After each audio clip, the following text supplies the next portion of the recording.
Hello everyone, ఈరోజు మా ఇంట్లో అయితే ఈ మిర్చి బజ్జీ ఉంది కదా, ఈ మిర్చితో అనేది కర్రీ అనేది చేసుకుందాం. మనం గుత్తొంకాయ ఎలా చేసుకుంటామో ఆ విధంగా అయితే చేసుకోవాలి, కానీ కొద్దిగా వెరైటీగా అయితే ఉంటుంది.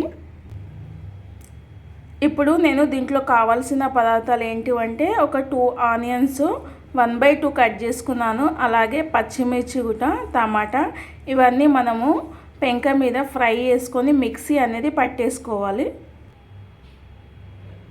ఇక దీంట్లోకి అయితే మసాలా దినుసులు, ఇగో పల్లీలు, పుట్నాలు, సాజీరా, లవంగ, ఇలాచి,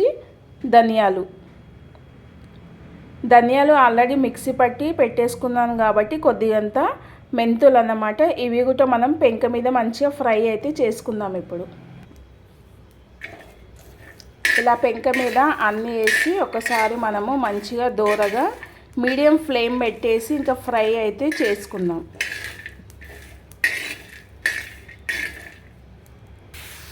ఇంకా పెంక మీద అయితే ఆనియన్, టమాటా, మిర్చి వేసి ఇది కూడా మనము కొద్దిగంత దూరగా ఫ్రై చేసుకుందాము గ్రేవీ కోసము. ఇది కూడా ఫ్రై అయిపోయినాక ఇంకా మిక్సీ అయితే పట్టేసుకుందాం.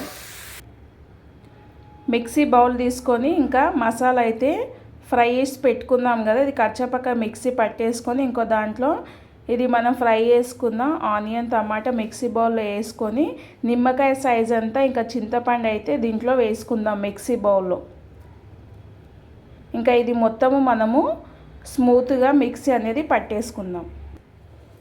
ఇప్పుడు ఇది కొద్దిగంతా మిక్స్ అయితే పట్టేసుకుందాం కదా, దీంట్లో అయితే 1 స్పూన్ ధనియా పౌడర్ అనేది వేసుకుంటున్నాము.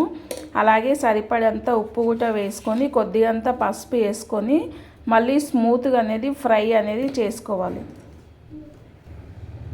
ఇప్పుడు మళ్ళీ ఒకసారి స్మూత్గా మిక్స్ అయితే పట్టేసుకుందాం.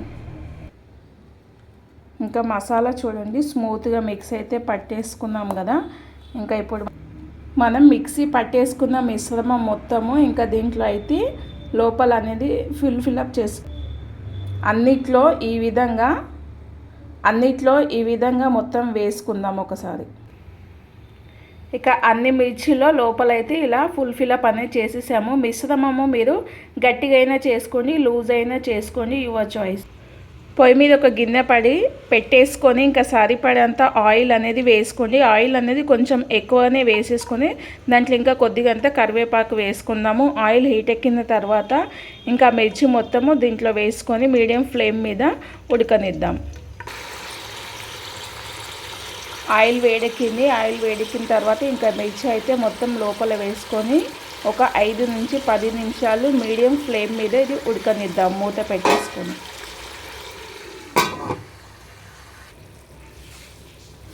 ఇక చూడండి, ఇక చక్కగా అయితే ఉడికిపోతుంది కదా. ఇలా మీడియం ఫ్లేమ్ మీదనే కొద్దిగంత మిర్చి అనేది ఒక 50% ఉడకనిద్దాం అన్నమాట.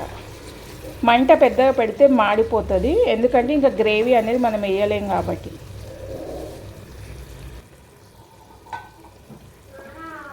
ఇగో చక్కగా అయితే ఇంకా మనకు మిర్చి అనేది ఉడికిపోయింది. ఇంకా మిగిలిన గ్రేవీ అనేది దీంట్లో పోసేసుకొని ఇంకా కలిపేసుకొని ఒక 5 నుంచి 10 నిమిషాలు ఉడకనిద్దాం.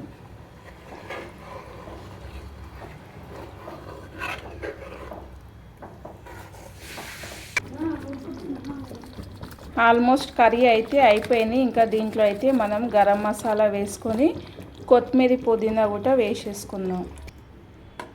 ఎమ్మి మిర్చి మసాలా కర్రీ అయితే రెడీ అయిపోయింది. నా వీడియో కనుక నచ్చితే ప్లీజ్ లైక్ చేయండి, సబ్స్క్రైబ్ చేయండి, కామెంట్ చేయండి. మీరు కూడా ట్రై చేసి ఎలా వచ్చిందనేది చెప్పండి.